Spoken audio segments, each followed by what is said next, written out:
আসসালামু আলাইকুম, আমি মোহাম্মদ মবিন বলছি বাংলাদেশ হাইড্রোলিক কোম্পানি লিমিটেড থেকে। তো আজকে আমি যে ভিডিওটা রিভিউ করব অত্যন্ত গুরুত্বপূর্ণ ভিডিও। আসলে আমরা বাংলাদেশের প্রেক্ষাপটে না, সারা ওয়ার্ল্ডে আমরা যারা টিকটক বা ইউটিউব বা ফেসবুক চালাই বা দেখি, তো তারা বিভিন্ন ধরনের ফেক ভিডিও দেখে থাকি। ফেক ভিডিওটা কীরকম, যে একটা জেনারেটর বানিয়ে ফেলছে, একটা স্প্রিং দিয়ে, 3টা স্প্রিং দিয়ে জেনারেটর বানিয়ে বিভিন্ন ধরনের বিদ্যুৎ উৎপাদন করে বিভিন্ন ধরনের পাম্প, সেচ পাম্প, বিভিন্ন কিছু চালাচ্ছে। আসলে এটা কখনোই সম্ভব না।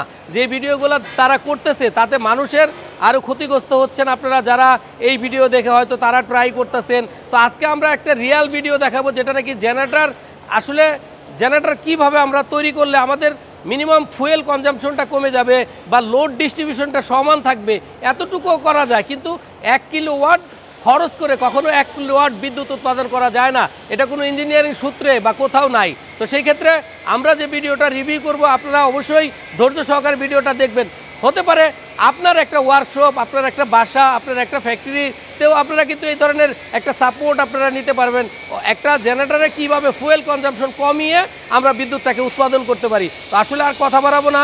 তো আপনারা যারা যেখান থেকেই দেখতেছেন বেশি বেশি শেয়ার করবেন, ফলে হতে পারে তার ভুল ভ্রান্তিটা কেটে যেতে পারে। এই ধরনের রিয়াল ভিডিওতে থাকতে পারে অনেক ভিডিও, ফেক ভিডিও, যে ফেক ভিডিওগুলা নাকি তারা স্প্রিং দিয়ে করে, চাকা দিয়ে ঘোরায়, একদম ভুল, আননেসেসারি।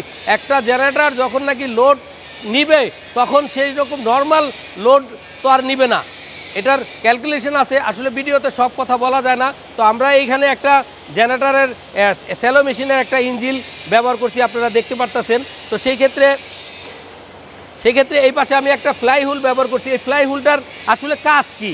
এই ফ্লাই হুইলটার কাজটা হচ্ছে লোডটাকে অ্যাকুরেট রাখা, বা এই ইঞ্জিনের ব্যালেন্সের জন্য একটা ফ্লাই হুইল ইঞ্জিনের সঙ্গেই আছে। আর এটা হচ্ছে লোডটাকে ব্যালেন্স রাখা। ফর এক্সাম্পল, আমি এখানে 20 কিলোওয়াট অল্টারনেটর আমি ব্যবহার করছি। এখন কি হয়েছে, যে আমার লোড আছে ফর এক্সাম্পল 5 কিলোওয়াট। এখন কি হয়েছে, আপনার হঠাৎ করে 5 কিলোওয়াট আরও বেশি বেড়ে গেল। তখন যে লোডটা পড়বে, সেই শক লোডটাকে ব্যালেন্স করার জন্য এখানে একটা ফ্লাই হুইল ব্যবহার করেছে। ফ্লাই হুইলের আরেকটা অ্যাডভান্টেজ হচ্ছে, আমার এই ফ্লাই হুইলটা থাকার কারণে তার ঘূর্ণা বা তার গতিবিধি যেটা থাকতেছে, ফলে আমার এই স্যালো মেশিনের আপনার লোডটা কম হইতাছে, এটা স্যালো মেশিনের ফুয়েল কনজাম্পশন কমে যাচ্ছে। তো এই বিষয়গুলো আপনারা অবশ্যই মাথায় রাখবেন। আপনারা ফেক ভিডিও দেখে আপনারা নিজেরা জেনারেটর উৎপাদন করতে যান। যদি এতই সম্ভব হতো, এতই সহজ হতো, তাহলে 1 কিলোওয়াট দিয়ে কখনো 1 কিলোওয়াট বিদ্যুৎ উৎপাদন করা যায় না।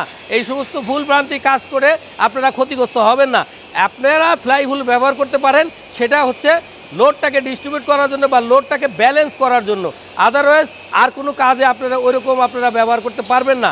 আর একটা ইঞ্জিন ছাড়াই আপনার একটা স্প্রিং দিয়ে চলে যাবে, এটা ভুল ধারণা। তো সেই ক্ষেত্রে আমরা আপনাদের বোঝানোর চেষ্টা করলাম, যারা নাকি ফেক ভিডিও দেখে তারা মেশিন ডেভেলপ করতে যান বা জেনারেটর ডেভেলপ করতে যান, সেই ক্ষেত্রে তারা ক্ষতিগ্রস্ত হন। তো সেই ক্ষতিগ্রস্ত যেন না হন, এই কারণেই আমি এই ভিডিওটা আজকের করা। আদারওয়াইজ হয়তো আমরা করতাম না। এখানে আমাদের এই জেনারেটরটা দিয়ে আমরা আমাদের কাজে ব্যবহার করি, জাস্ট এটাকে আমরা ব্যালেন্স করার জন্য বা এটার আরপিএম কম রেখে ফুয়েল কনজাম্পশন কমানোর জন্য আমরা এখানে ফ্লাই হুইলটা ব্যবহার করছি। তো ভালো থাকবেন, ভিডিওটা প্রথম থেকে শেষ পর্যন্ত দেখবেন এবং কি সাবস্ক্রাইব করে রাখবেন। পাশে থাকা বেল আইকনটি ক্লিক করে দিবেন যেন নোটিফিকেশনগুলো খুব সহজে আপনারা পেয়ে যান। তো অবশ্যই বেশি বেশি শেয়ার করবেন। ভালো থাকবেন, আল্লাহ হাফেজ।